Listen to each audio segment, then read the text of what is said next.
Hey, this is Bruce again with Big Guy Rubs. Just wanted to give you some background information about our company. Obviously, we're a brand new company. However, I've been making rubs for barbecuing purposes or cooking purposes for a long time. My dad was a big barbecue person, big smoker, back in the early 90s.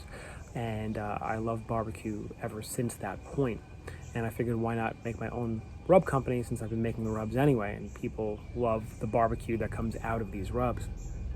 So that's a little background on our company. However, I get a lot of questions about, how do I cook this, or what should I do with this, or how long do I put the rub on before I start cooking. So I have a bunch of information on our website, www.bigguyrubs.com. Also, you can always shoot me an email, bigguyrubs@gmail.com, and I can answer any question you might have about how to cook a certain meat or how to use a certain rub, and what to use for a base for everything as well. Hope all is well, and happy queuing.